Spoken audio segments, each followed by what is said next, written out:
back to the shot clock after the buzzer. Lakers, Pelicans, semifinals.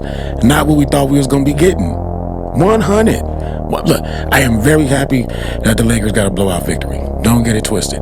But it was also kind of like lackluster. It was like, when you saw what the Bucks and the Pacers were doing earlier in the day, when you saw that competitiveness, you just knew the Lakers were going to probably be in some trouble with Zion Williamson, Brandon Ingram, you know what I'm saying?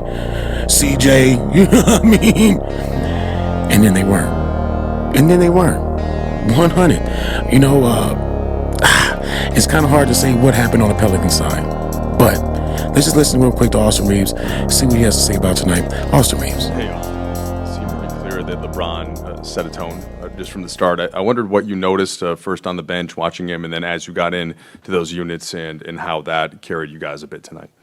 Yeah, I mean, anytime your best player sacrifices his body, takes 3 charges in the first half, especially with Zion coming down the paint, it sets a tone, and that trickles down to everybody else, just, you know, how locked in he is to win this and how locked in he is on every game. Dave, next row back. What's the difference in the LeBron that you see this season versus the guy who's coming back and dealing with the foot injury last year? I mean, he just looks healthy. He looks fresh. Spirits is great. He's never in a bad mood. Always smiling, joking, laughing.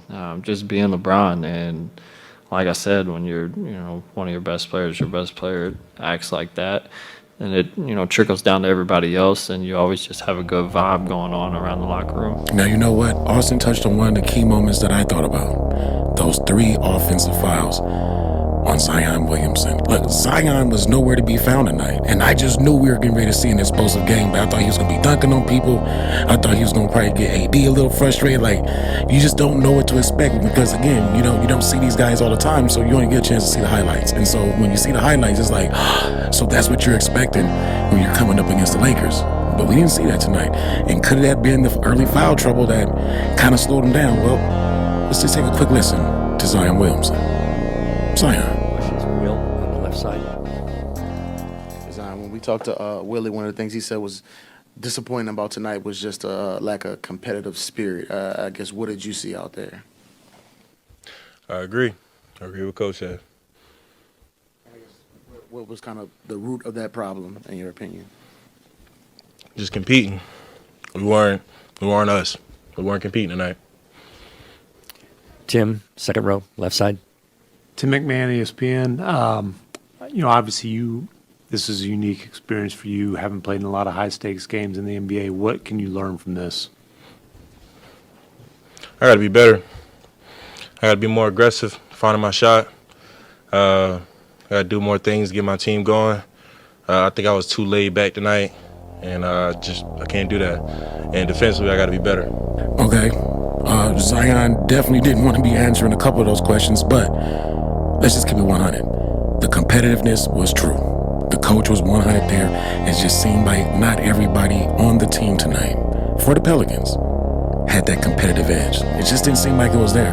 And because of that, you know, you kind of get the results that you get. 100. But before we get up out of here, let's just take a quick listen to Darvin Ham on how things are going tonight and what he's looking forward to. Darvin Ham. What's up? Hi, how are you?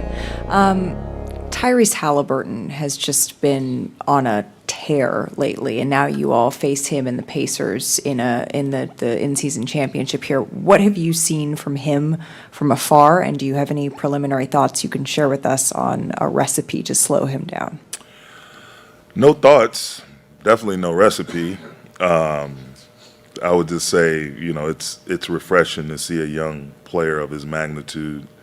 You know, he's had a hell of a year, past 12 months, you know, being named the All-Star, being selected to the USA team, and he's just out there hooping. I watched a little bit of that game today. We'll dig into it more, you know, over the night and tomorrow as we go into our meeting tomorrow. They're just out there having fun, man. You know, they got a bunch of young, high-level talent. that's just out there having fun, playing together, playing hard, making plays. And so we definitely going to have our hands full.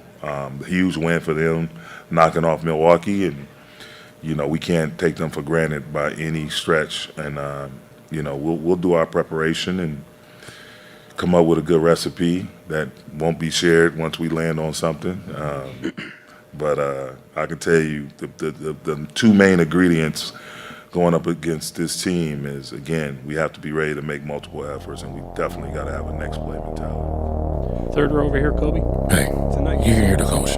Eyes is on the prize right here. They got to get into the meetings tomorrow. They're going to be figuring out their own game plan, how they going to do this, how they going to do that, right? Look, when it's all said and done, we know what you got to do. You got to play defense. You guys got to move without the ball. And you got to make sure that you're staying on those guys that can hit those perimeter jumpers. Stop cheating off of the guys that can make the jumpers. Very simple. Try it one more time. Stop cheating off the guys that can actually make those jumpers. And that's the shot clock. Thank you for tuning in tonight after the buzzer. And we'll see you after the championship. And we'll see who's the first inaugural NBA Cup winner. Until the next one.